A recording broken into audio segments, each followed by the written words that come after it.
Okay, welcome everybody. My name is Keith Blackmore. As one of the producers of the Spark Visual Effects Festival, it's my pleasure to talk about all things Bond.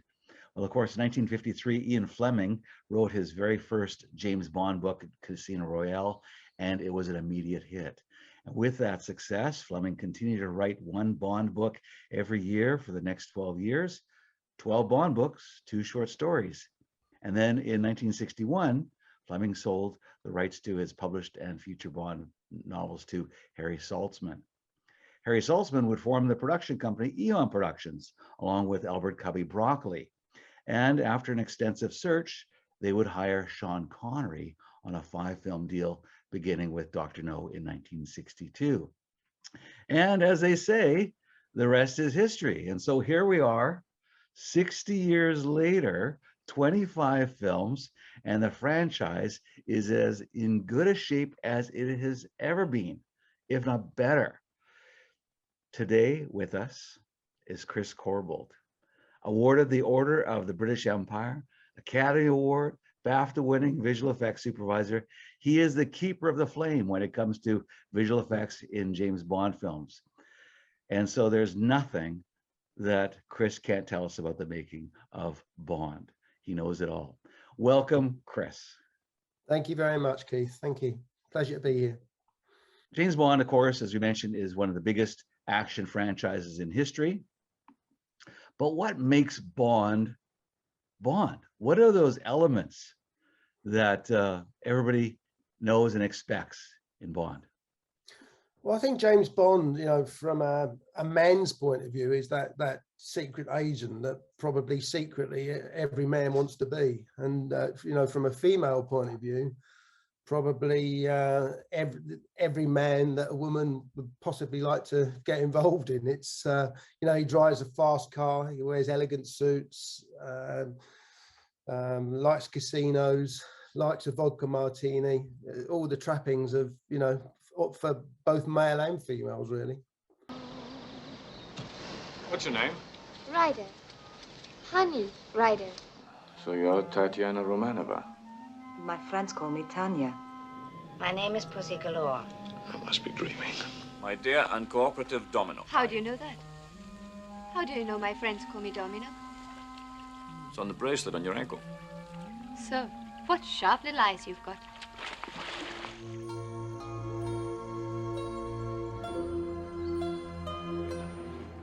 Therese was a saint. I'm known as Tracy. The T is for Tiffany. Tiffany Case. Definitely distinctive. Black Queen on the Red King, Miss. Solitaire. A toast. Per ora e per il momento che verrà. To this moment and the moment yet to come. Buy you a drink, Major Amasova, or may I call you Triple X? Holly Goodhead. I'm fully trained. On loan from NASA. Melina, Sir Havelock's daughter. And Greek women like Electra always avenged their loved ones. I wondered when you might arrive. So you are the mysterious Octopussy. I'm Stacy. Sutton. Cara Milovi, talented scholarship cellist. La Señorita Bouvier. Hair may change. He's with me. My name is Natalia Semyonova. I was a systems programmer at Severnaya facility. I want you to meet, well, new China news agents. Don't get any ideas, Mr. Bond. Dr. Jones. Christmas Jones. And don't make any jokes, I've heard them all. Jacinta Johnson. My friends call me Jinx.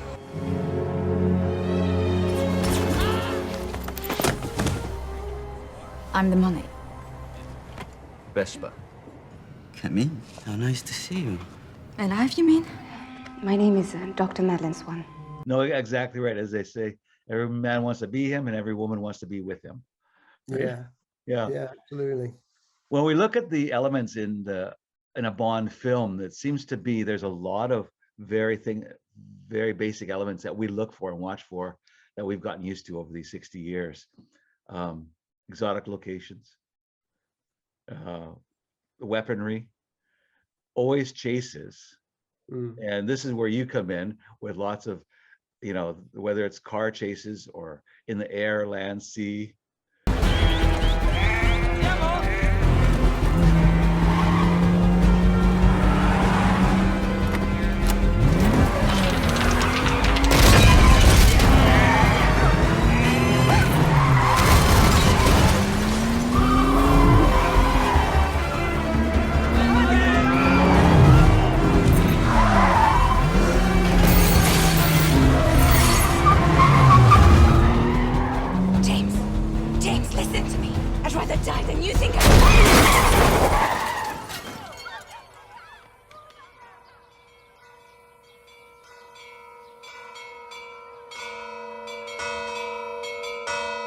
But also the characters. It's Bond is always, and film is always about story and character. There's not just Bond himself, but Miss Moneypenny, Q, M, and then of course Bond himself. So let's dive into some of the history with the 60 years of what makes Bond Bond. And I want to highlight, we're looking at the visual effects. So the people that helped steer it to the point where we are today. John Steers. He was that special effects wizard. What can you tell us about John Steers? I knew John Steers very, very briefly. I worked on 2 small feature films with him for a few days. I think one of them was called One of My Dinosaurs Is Missing. But, you know, so he was this icon that won the Oscar, you know, for James Bond. You know, and bearing in mind in those days there was no visual effects, it was all special effects, you know, so everything they did in those days was for real. You know, I think it was possibly in the very early days of optical effects, as they used to call it. You know, I think they had back projection and processes like that, but you know, really everything was done for real. So you know, he was the truly the first special effects supervisor on James Bond. Yeah, and as you mentioned, he won the Oscar for a Bond film. That was Thunderball, 1965, Thunderball. But he did, I think it was 8 Bond films. But it was that one, what I think of when it comes to those early Bond films that he worked on is Goldfinger. The Aston Martin was introduced. The DB. That's right. Right. That's exactly right.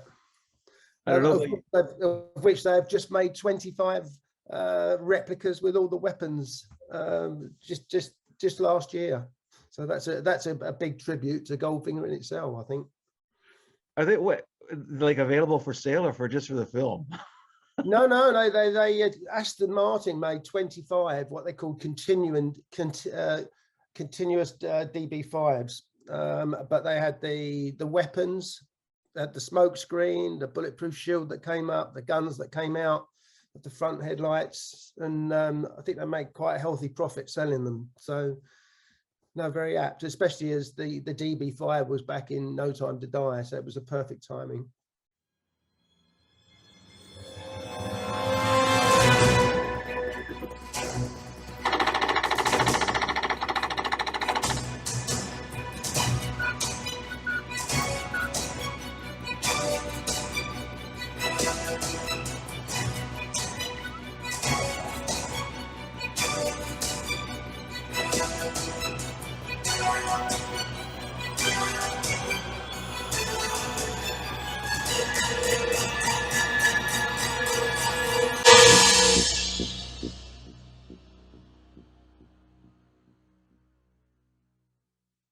Yeah, well, as a child, probably like yourself, even that was the DB5 is what introduced me to the world of Bond, because we had that as the corgi toy, right? That's right. Very true. If you had that cast metal toy, like that was the killer toy to have. Yeah, that was everything. Yeah, absolutely. Yeah. So yeah, Steers, as you mentioned, he worked on these, and he was a real master, because this is in the days before digital. This is in the days in camera optics and such. And we see, I think, that tradition of what he started still carrying on through the film, because they're not overly CG heavy, these films. There are a lot of traditional special effects. Would you agree? Yeah, absolutely. I think Bond has always tried to stay in the real world and do as much in camera on real locations as much as possible. And I think, you know, that really stands out in this day and age, because it's so easy just to do everything digitally. It's refreshing to be, you know, in a town that's 1,000 years old shooting a car chase. Right. Yeah. You know, it's a wonderful legacy to have, that they still maintain that mantra of doing everything for real. Yeah, exactly. Yeah, just one last thing on John Steers. For those that don't know, he also worked on the first 3 Star Wars films, and he was the one that created the land speeder for Luke Skywalker and also the lightsabers. And he had the patent for the robots of R2-D2 and C-3PO. So this guy, as a special effects wizard and icon, he's something else. And having done 8 of the first Bond films. Yeah, I mean, incidentally, I think you'll find that the first special effects supervisor on Dr. No was a genius of a guy called Frank George. 5, 4, 3, 2, 1, 0.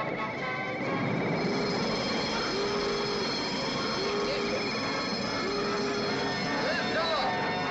Perfect control. It's 7.46. 45 a.m. Eastern Standard Time here today.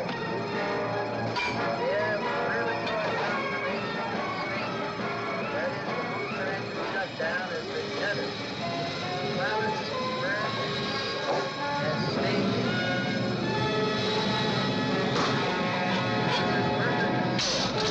Our astronauts, firm, fuel, and oxygen supply are okay. Trajectory is okay. The vehicle is now continuing its flight. Pressure is steady. 5 Funny enough, when I first started with the company in Pyramid Studios, Frank George was my mentor, and he worked on the very first Dr. No. Oh wow, back at 62. Wow. Yeah. Yeah, that's quite a legacy.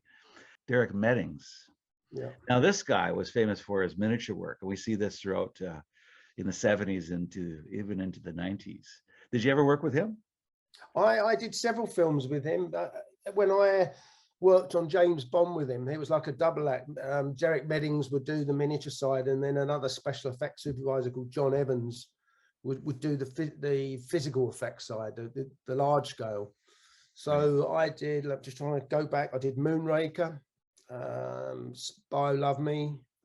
Oh God, just trying to think. That was 2 that I did with Derek, and I did other films. GoldenEye? Pardon? GoldenEye. Did you do GoldenEye with him? Yes, he was on GoldenEye. Yeah, sadly he died after the GoldenEye finished filming, so I don't think he ever saw it. But yes, he was on GoldenEye. Absolutely right. I'd forgotten about that one. The Spy Who Loved Me. What I thought was interesting with that film, what stands out amongst the body of work, and that was the Roger Moore years, was that Lotus Esprit car that converted into a submersible. So is that Derek's work, or your work, or whose work is doing that? I think it was. I mean, bearing in mind on Spy Who Loved Me, I was, I think, 17 or 18, so I was well down the pecking order in those days. I was just a trainee engineer, you know, in awe of all my seniors on that.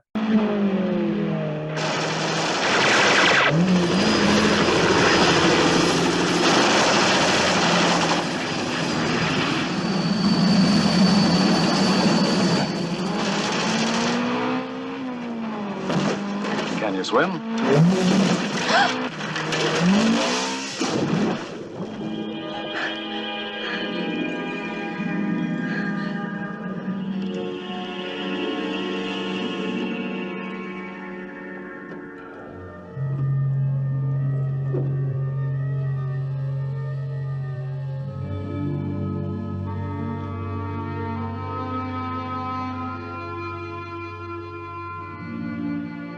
It's time we said goodbye to an uninvited guest.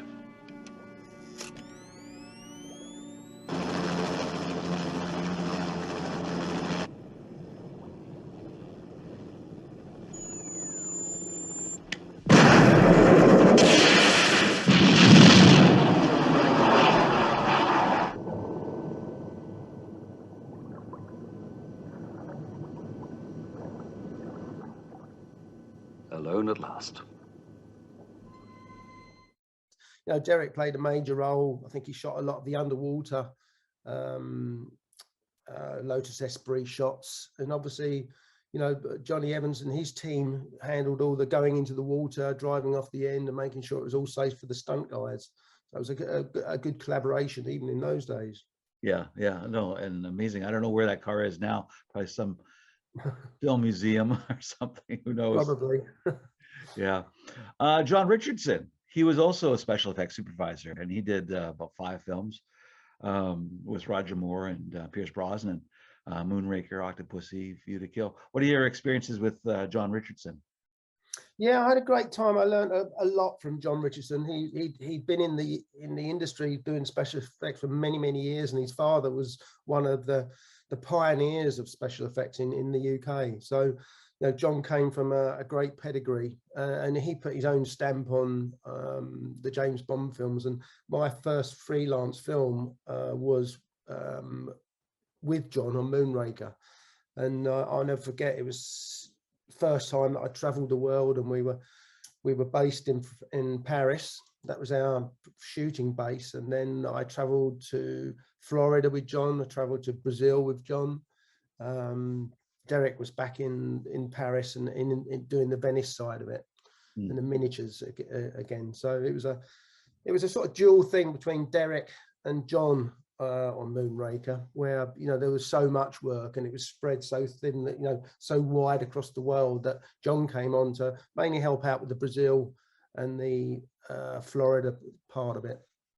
And that film was nominated for visual effects. That was nominated for the Academy Award for visual effects. It was, yeah, like the yes, 43 years ago, and it's this year that we've got the next one on, if you like, 43 years later. Well, what was it like being in that first one? Were you on the nomination team or no? Or that was probably that? Oh no, I was one of 50 guys and very low down. You know, I can't. Right. Obviously, Derek was nominated. Can't remember who else was. Johnny Evans, I think, was nominated. Yeah, cool. Johnny Evans. What can you tell us about Johnny Evans as this visual effects supervisor and special effects? Yeah, well, Johnny Evans was the special effects supervisor, so he was handling all the explosions. We had a very fun time in Venice. Actually, we made this motorized gondola, which sped through the streets, through the canals of Venice, and then inflated like a hovercraft and drove through St. Mark's Square. So we had a lot of fun with that. Obviously, it looked like it was a hovercraft, but actually there was a mini engine underneath the skirts. That turned a few faces, and we had a lot of fun with that.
When you look at the films you've worked on, what other visual effects supervisors stand out besides these ones we've mentioned? Well, John Richardson was, I don't think there is any other ones apart from me. Those are big one. Yeah, yeah. Yeah. Yeah, John So- Richardson, Derek Meddings, and John Steers, and even Johnny Evans. Yeah, those. Yeah. Well, John Richardson, again, he was the special effects supervisor, but then went on to do miniatures as well. So he's, you know, he was a bit like Derek, really. He could do both. Yeah. Yourself, have you done miniature work? I know you've done a lot of car chase and explosion work and things like that, but miniature work as well? Yes, I shot the miniature sinking house on Casino Royale, and we made the miniature big plane that came out of the hangar. So I shot miniatures. I took over the miniatures on Batman Begins for Chris Nolan. Oh, so yeah, I dipped my toe into the miniatures world, as they say. well, we should mention to those that are watching as well that, yeah, you're not just peculiar to or stuck with the Bond films. You've done a lot of other films, working with Chris Nolan, for example, as you mentioned, but also that's where you won your Oscar, wasn't it, on Inception? It was, yeah. You know, I had a good run. I did 4 films with Christopher Nolan, and he's a wonderful filmmaker. You know, he's a one-stop shop. He's the writer, a producer, and the director. So you only have to get one person to agree to an idea of yours, and then you're off and running. Yeah. Yes, I was lucky enough to win for Inception, which was, you know, it was a film that I think probably generated more after dinner talk than any other film, because everybody had their own opinion of what it was about, what you know, what happened in the film. Yeah.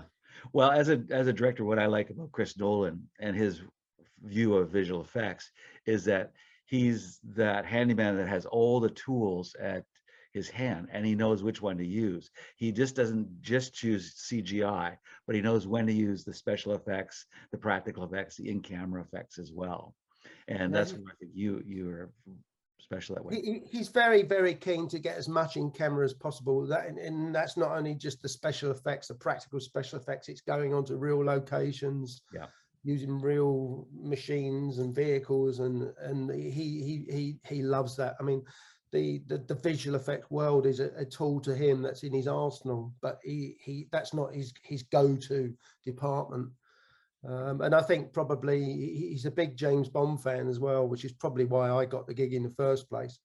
But I had a wonderful time with Chris. He taught me a lot about the filmmaking process. That's awesome. You mentioned locations, and you talked about Paris being the first location for yourself where you went abroad and such, and all these exotic, I mean, 15 Bond films, and that they're renowned for the exotic locations. Which locations stand out to you? Anything particular? Oh my God, that's a difficult question. I love something about every location. You know, we shot in Ouarzazate and Erfoud in Morocco, and I love the desert and the sunsets and the culture. I shot in, you know, Iguazu Falls, you know, Venice twice. I have fond memories of every single location I've done on the Bond films, you know, because, you know, Cubby and Barbara and Michael make it such a wonderful event to be there. You know, they treat us really, really well. So you'll get almost guaranteed a great time. Well, that sounds like a working holiday. Yes. Yeah, better not say that too loudly in case they start dropping our wages because we're having such a good time. But I could imagine, I mean, when you see that in the planning schedule and you have these dates on these particular cities and countries, it's like, wow, okay, yeah. Well, the thing about Bond is that Bond opens up many doors everywhere they go. It's got such a legacy of, you know, respecting everywhere they go. They never shoot on a location and leave it, you know, in a terrible state. Everything is pristinely put back to exactly, you know, how it was when we arrived. You know, and they've got that respect all around the world. So, you know, whenever Bond goes to anywhere, whether it be the middle of Rome, you know, Iguazu Falls, or many doors unlocked that wouldn't probably not be allowed to be open for other films. Interesting, yeah. I think one of the greatest masterstrokes of Bond's popularity is that they have spent so much time in the casting choices for each of the actors. And you worked with 4 out of the 6. You worked with Roger Moore, Timothy Dalton, Pierce Brosnan, and now, of course, Daniel Craig. And they've evolved. The character as Ian Fleming wrote him, has evolved with the actor as well, suited to the era. But let's talk about them. What can you tell us about each? What they each brought to Bond? For example, Roger Moore. What did he bring to Bond? I think what Roger Moore brought to the role was humor. Really, he was a really funny actor in real life, and that came across on his screen persona as well. You know, he was a lot of fun on the set. You know, Cubby adored him.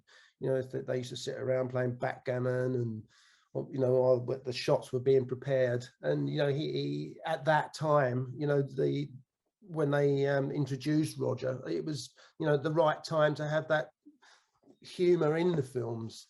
So I think that was a masterful stroke at, you know, getting Roger on board. Yeah, he does what, I think 6 films, and then they bring in Timothy. Something like that. Yeah, Timothy. Dalton.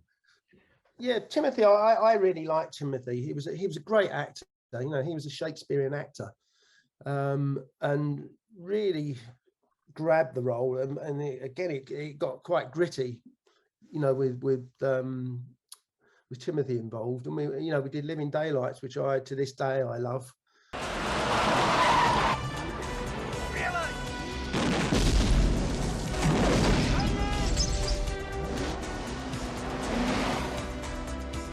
See where this leads to.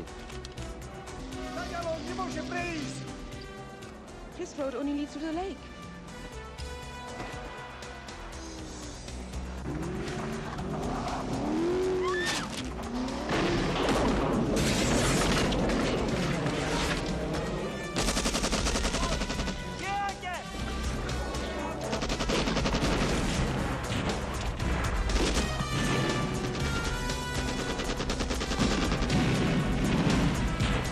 Time to leave.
Brace yourself.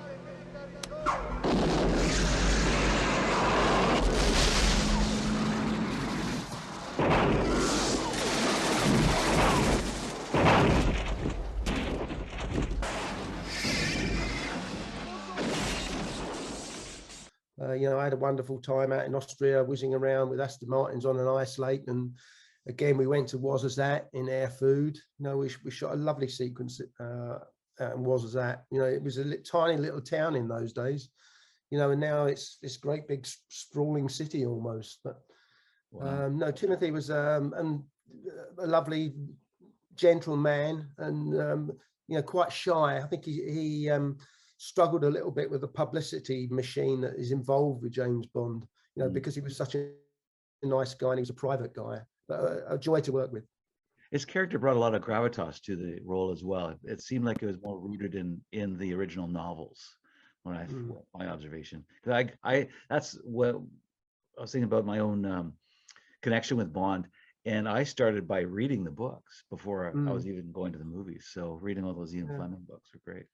Pierce Brosnan, he also brought his own flavor to the character Bond. Yes, well, Pierce was going to be Bond on Living Daylights, but he was in a contract, I think, on Remington Steele at the time, so he never got the gig, you know.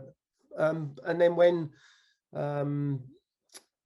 Timothy Dalton finished License to Kill, you know, then there was a couple of years layoff, and Pierce became available, so they decided to go with Pierce. And you know, Pierce, you know, whereas we had Timothy, who's played it quite straight, quite gritty. Then they brought on Pierce, who had a little bit more of the humour, you know, going back to Roger's day. Yeah. So yeah, and GoldenEye was there was, I think, 7 years between License to Kill and GoldenEye because of court litigations going on. And GoldenEye was a big challenge because in those 7 years, there've been some great films come out like True Lies, and it was a real mission to make sure that Bond was still relevant to audiences. Right. So the whole crew really pulled out every stop to make sure GoldenEye was a success. Yeah. We'll come back and discuss GoldenEye, but actually, let's talk about GoldenEye now, because this is the very first Bond film to use CGI. Because as you mentioned, it's 1995, and now Hollywood is starting to utilize it. We think of Jurassic Park and what was the one you mentioned? The other film. True Lies. Yeah, True Lies. And we see CG being used more, and now it's being used even with Bond with the iconic gun barrel scene. But I want to talk about that famous tank chase in GoldenEye. That's crazy. I gotta watch that. I mean, I don't know whether we've had this conversation before, but that originally was a motorbike chase. And I got called into the office with Martin Campbell and Barbara Broccoli and Michael Wilson. And they said, Chris, we've got this motorbike chase and we're not happy with it. You know, it's not original. What can we do? So I thought for a minute and thought where the chase was starting, which was in the military park. And I said, well, why doesn't he take a tank? Forget the motorbike chase. And there was some sort of, they all looked at each other, and then Martin said, well, that's a great idea.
That's what it's for.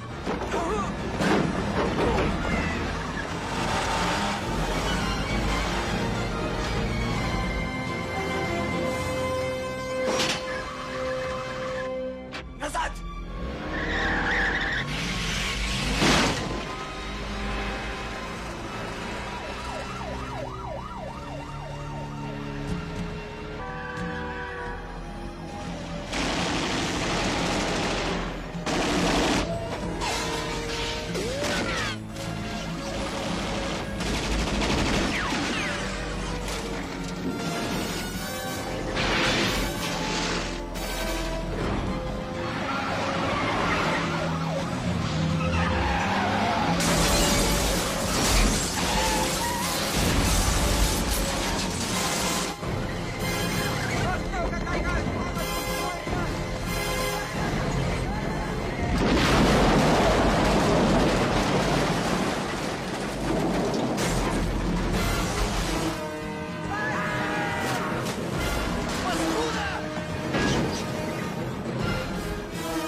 that whole sequence stemmed out of that one conversation. And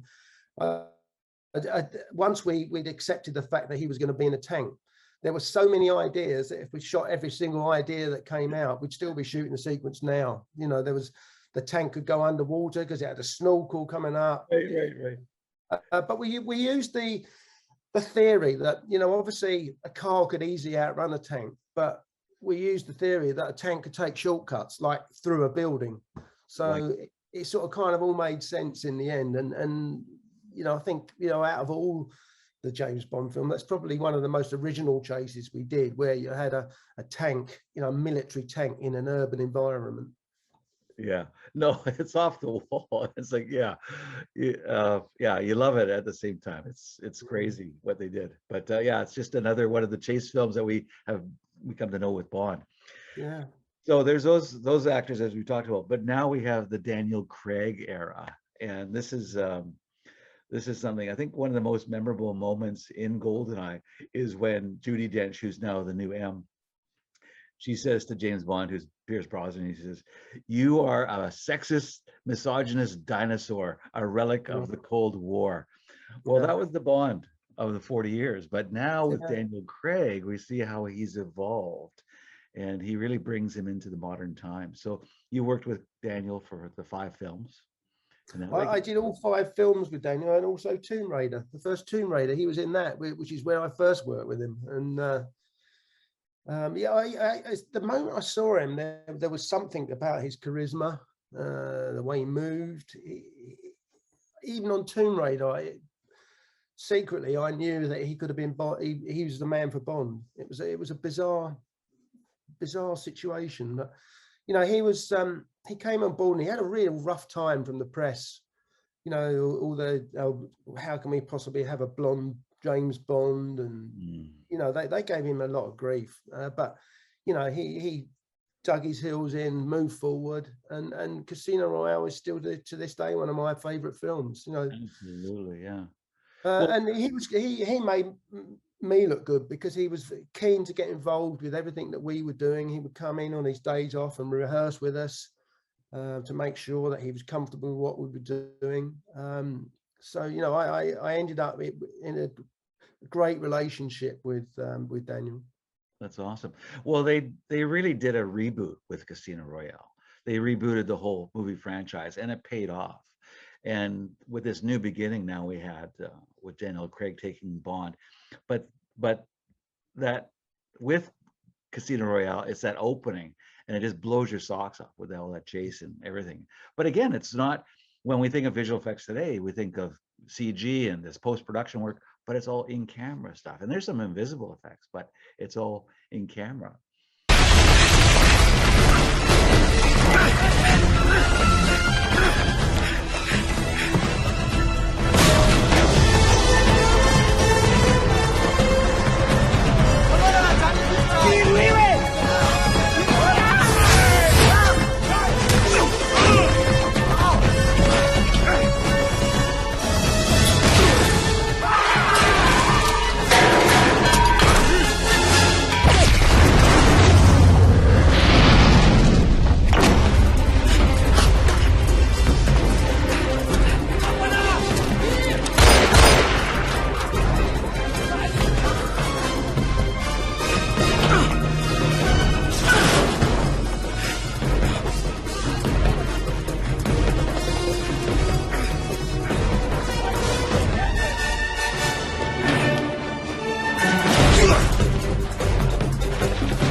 very true. Yeah, the opening sequence, you know, the stunt guys were actually jumping from crane to crane. They had safety wires on them, but the safety wires were there in case they slipped. But they, when they did the jump and he landed, the safety wires were all slack. So he actually made that jump. Wow. Extraordinary, you know, that great parkour sequence through the building site was a wonderful, wonderful sequence. Yeah, and I like it because it's not about gadgets and gimmicks, but it's just action, action, action. And it's always, whether it's a foot chase or a car chase or other, you know, and such. But it does feature, I learned that it has the Guinness Book of World Record for the most cannon rolls in a car. Now, would you have set that up?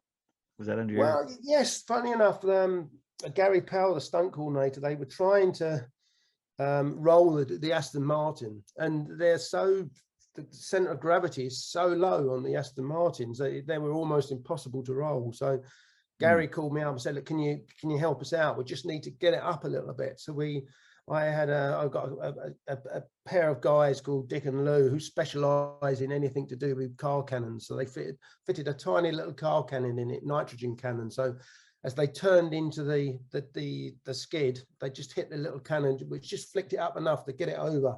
And then once it was over, well, you saw the rest is history. It just kept going and going and going.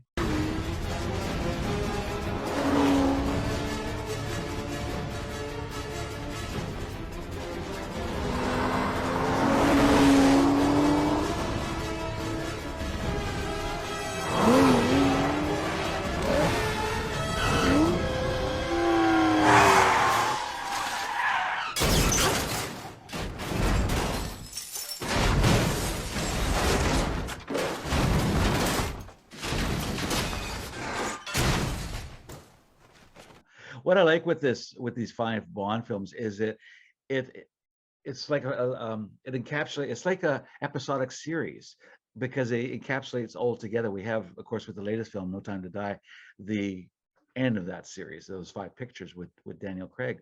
But just carrying on with his work, looking at Quantum of Solace, for example, and your work in that film. And one of the exciting scenes in that is the climax, the climatic finale, where you have the explosions in that. And that's something that you work at as well, is the explosions. Yeah, very much so. The interior of the baddies' lair at the end was very intense.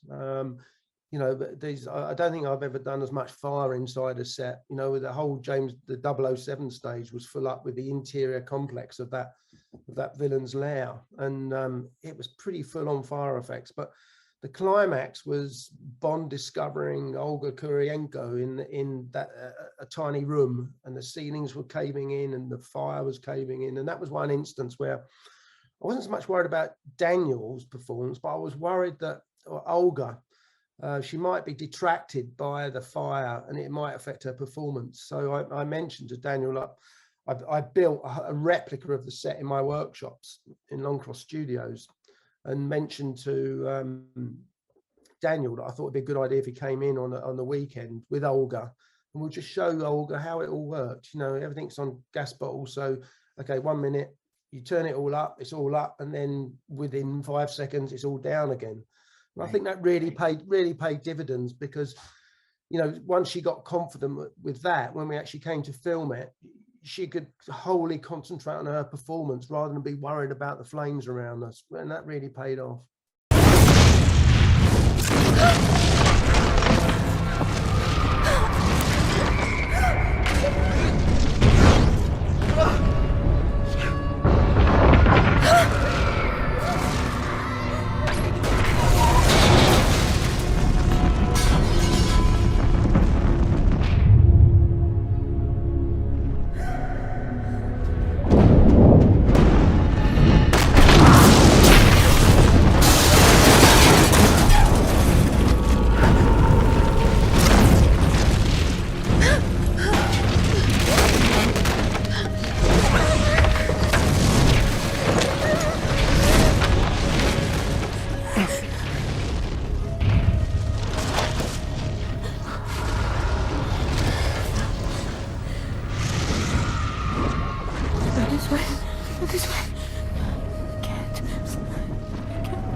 Take a deep breath.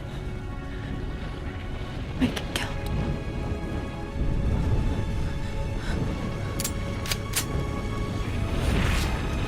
Close your eyes.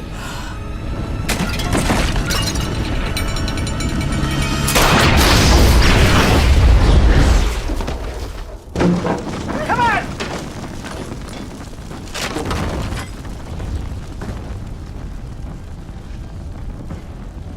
Yeah, that's excellent. I could see that kind of production work, pre-production work to do that before the shoot. That's awesome, and it shows in the film, right? It's one of the most exciting scenes. Skyfall, of course, from 2012. There's not just the opening 12-minute chase. That's this great choreographed action scene, but for me, it was that train wreck in the tube. Now, again, your work and choreographing that and getting that set, the big train. He blows out the hole in the roof, and then next thing you know,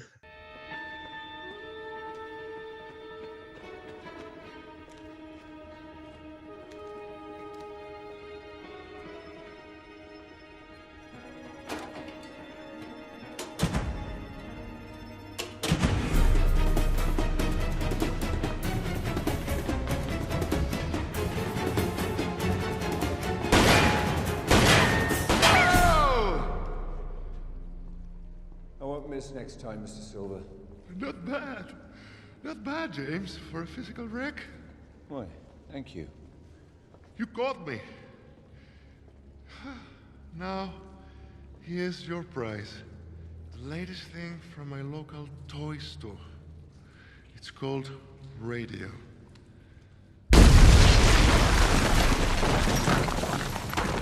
Woo! I do hope that wasn't for me. No, but that is.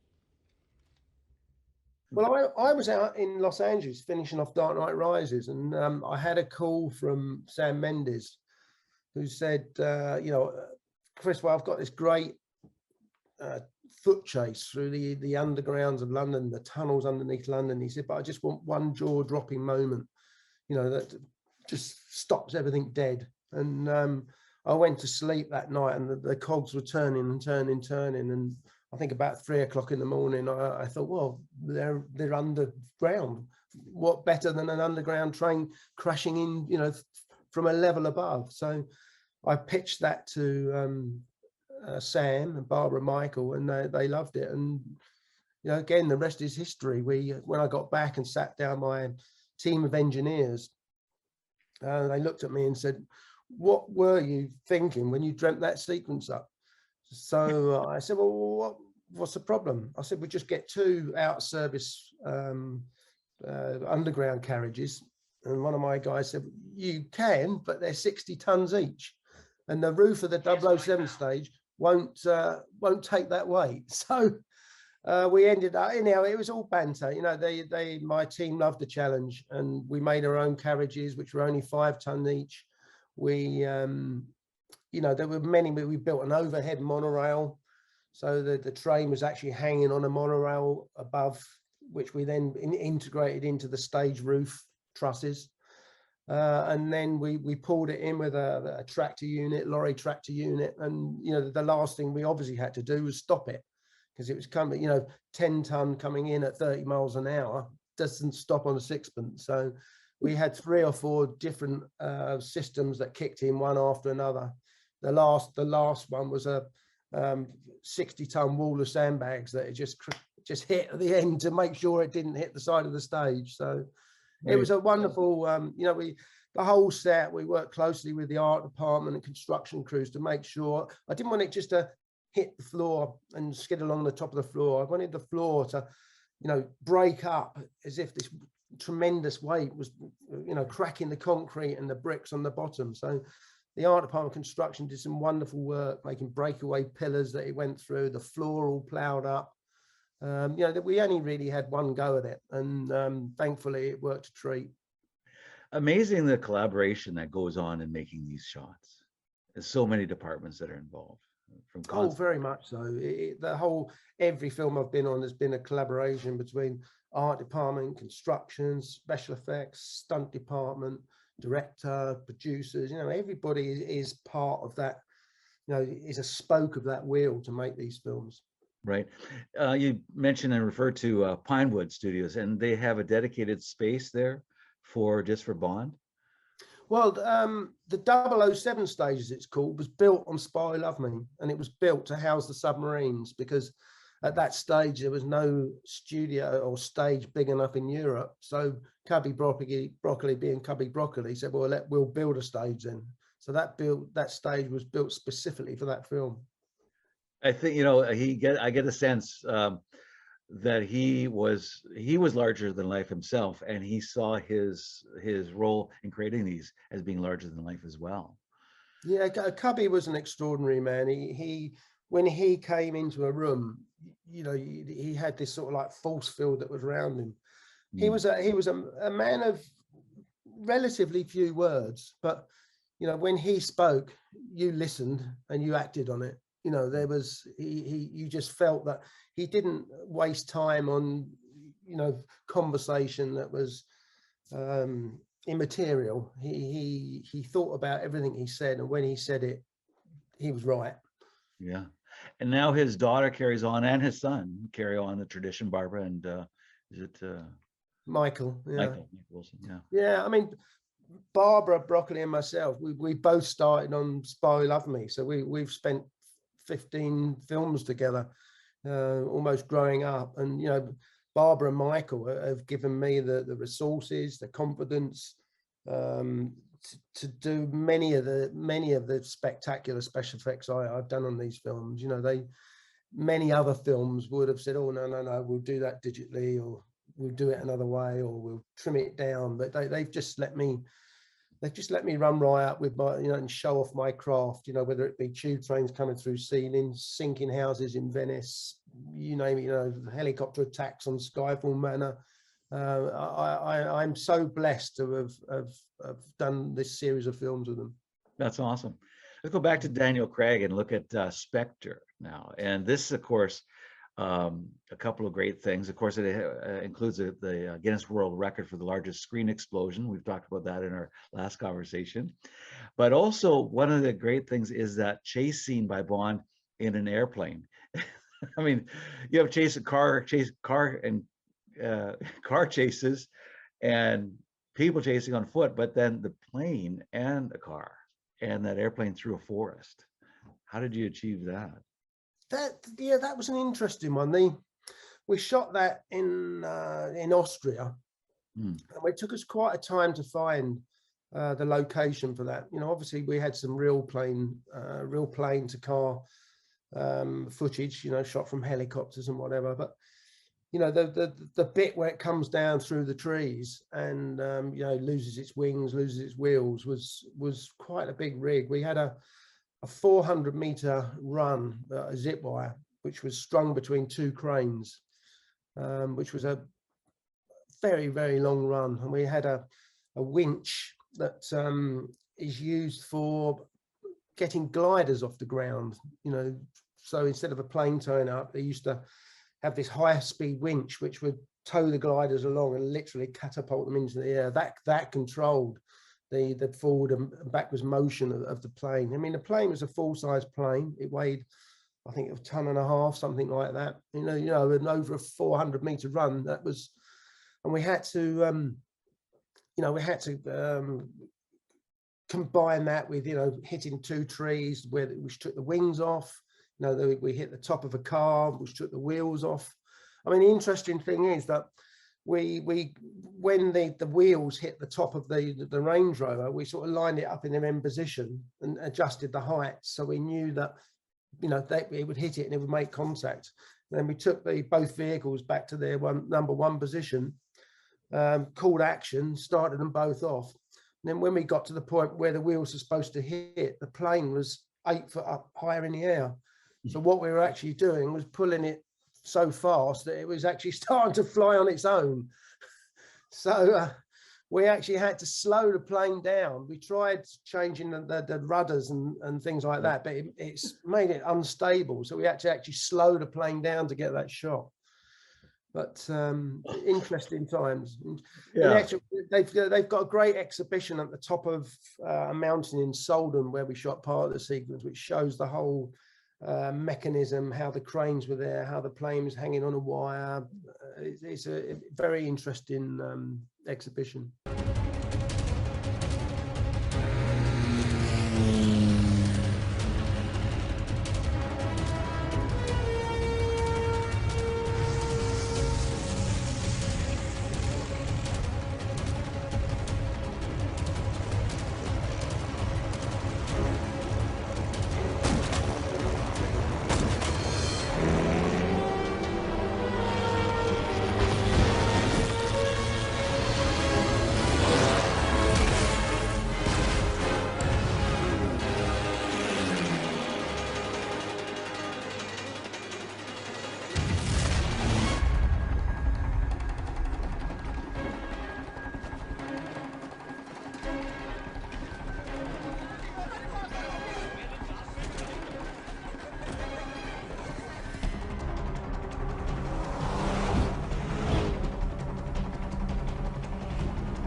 Don't touch me. Oh, wow. Yeah. Well, yeah, all the best laid plans of mice and men, it's still the plane takes off. Interesting. And of course, now the fifth and final Daniel Craig film, No Time to Die. And this one, as you mentioned earlier, has received lots of nominations, and including its first Oscar nomination in 43 years. This is tremendous, this film. Yeah, we're thrilled. I think, you know, we were all thrilled for Daniel. We again, the crew worked tirelessly to make sure that Daniel's last film was worthy of his tenure. And you know, Daniel was on fire with his performance on this film. I've never seen him so into, you know, the role and the whole end sequence. And you know, there was 3 or 4 big emotional parts in it, you know, which we've never really gone to on Bond before. You know, you had Felix Leiter's death in the sinking trawler. You had the child, you know, and obviously James Bond's demise. You know, they're big moments, and you know, tie that in. It linked all the previous 4 films. You know, whether it be Vesper Green in the beginning, Visit in the Grave. It sort of rounded everything off. It was like the final part of the jigsaw, which brought all the 5 films together. Yeah, we won't discuss it here, but I encourage our pass holders, those of you watching this, to check out the interview we did earlier with Chris. We spent a whole hour breaking down scene by scene No Time to Die and with Charlie Noble. And we're going to be doing a live interview this Saturday with the Q&A as well. So that's right. Yeah, I'm looking forward to it. So that's exciting. But let's talk about awards and nominations. You just came from the BAFTAs, the 75th British Academy Award films held. They started with a celebration of Bond's 60th, have a big sizzle reel. What was it like being there for the BAFTAs? The BAFTAs this year was particularly poignant, you know, because it's James Bond's 60th anniversary this year, and the BAFTAs was the start of it. You know, it opened with Shirley Bassey coming out and just absolutely nailing that Diamonds Are Forever.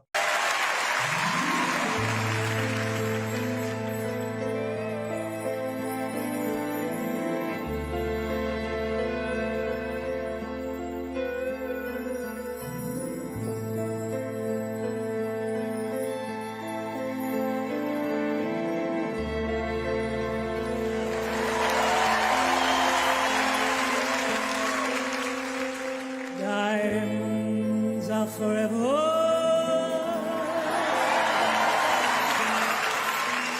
They are all I need to please me. They can stimulate and tease me. They won't believe in the night. I've no fear that they might desert me. Diamonds are forever. Hold one up and then caress it. Touch it, stroke it and compress it. I can see every part, nothing hides in the heart to hurt me. I don't need love, for what good will love do me? Diamonds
You know, I had tingles going up my spine listening to her belting that out.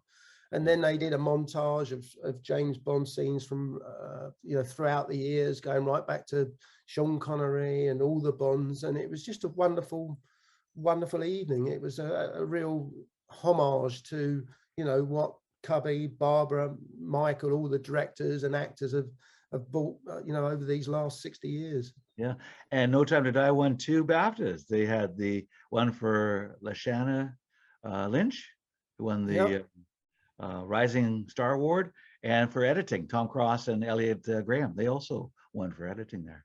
Absolutely, yeah. I'm just sorry that Daniel didn't get some recognition. He deserved it. You know, Yeah, but sure. there you go. That's awards for you. Yeah, that's it. Yeah, that's it.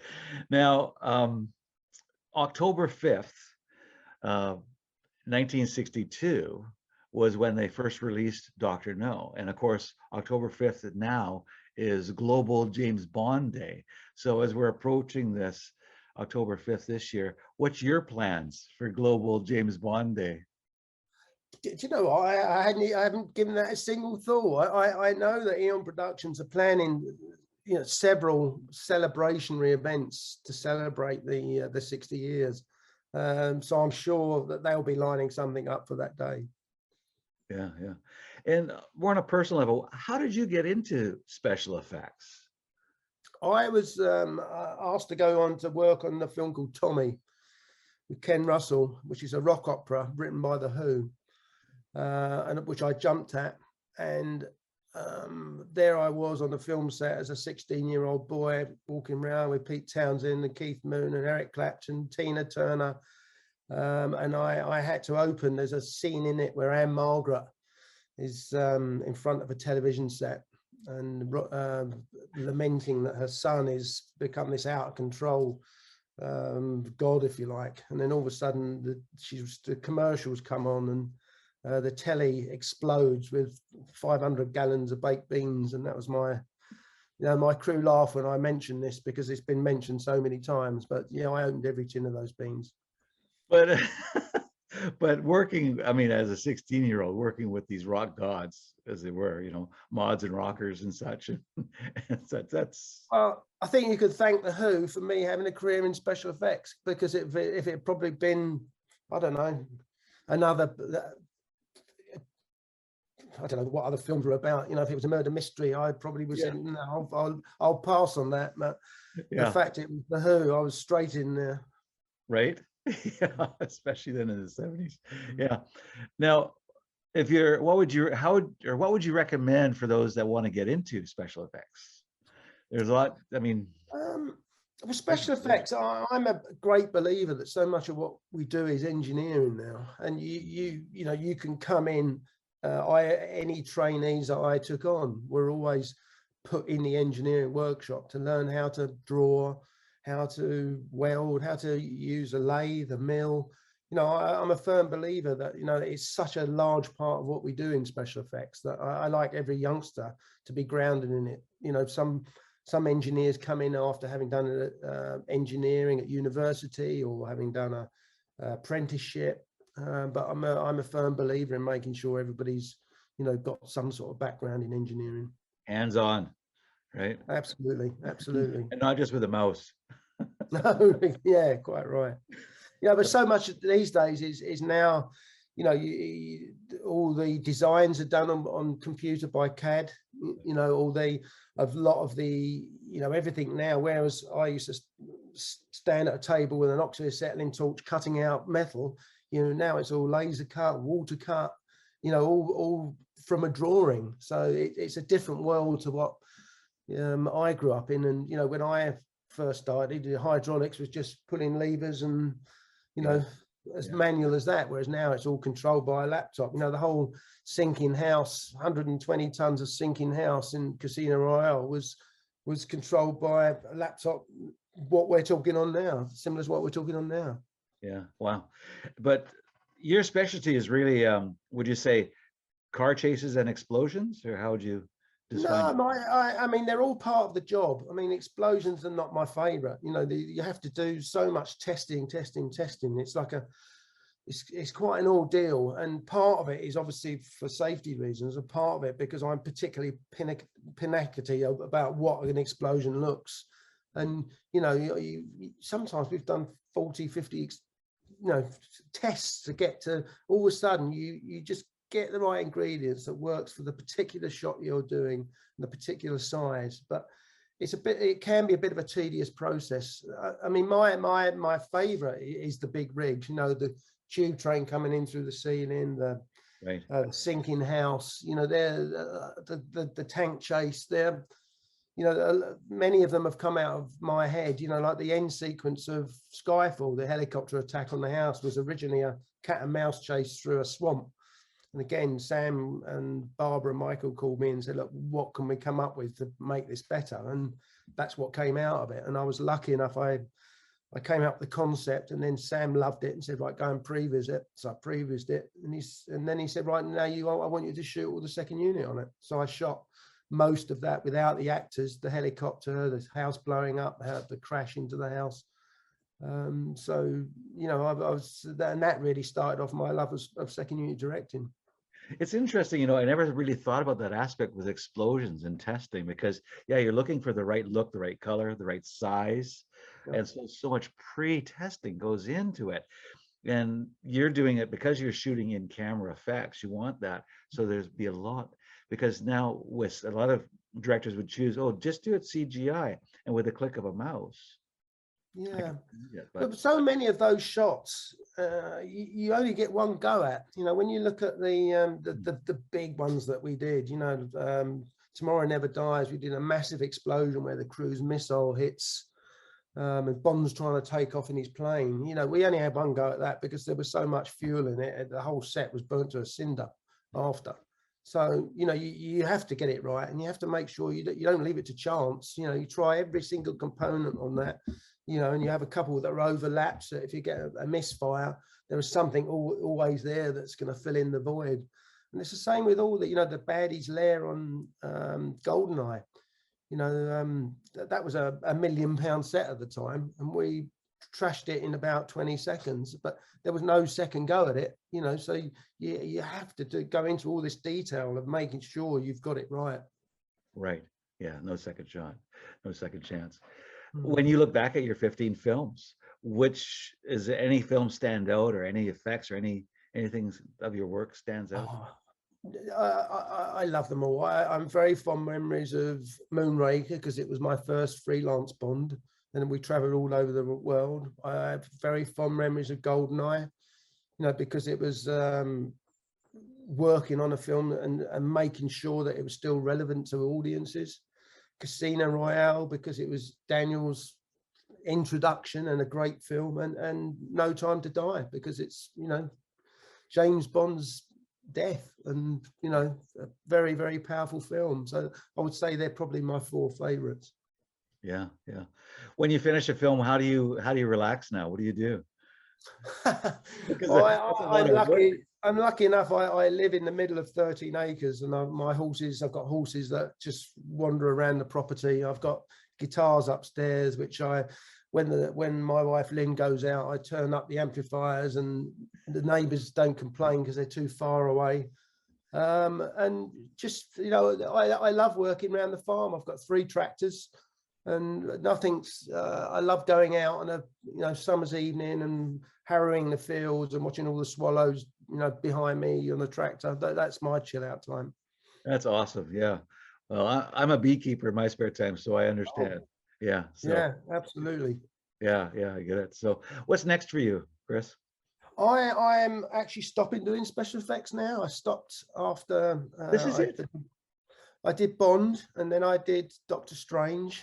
The sequel to Doctor Strange, and then I made the decision to just concentrate on second unit directing. I'm writing some scripts, but I really loved directing, and I've been doing special effects for over 40 years now.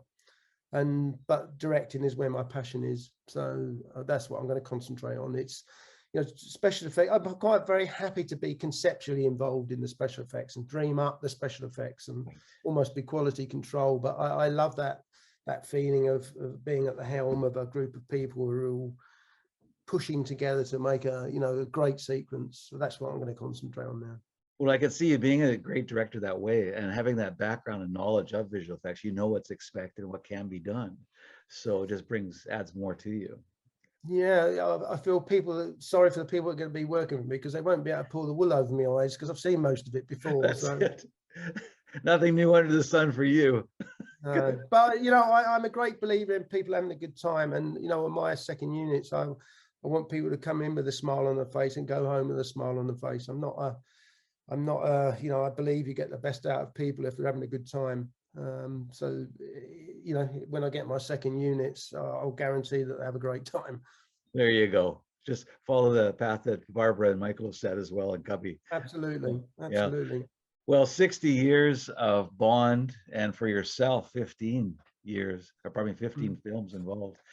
That's quite a legacy. I mean, not just that, but your whole career is quite a legacy. So I want to thank you very much, Chris, for joining us on this interview and telling us. Totally my pleasure. Yeah, it's been our pleasure as well, and hearing some of the background. So thank you again.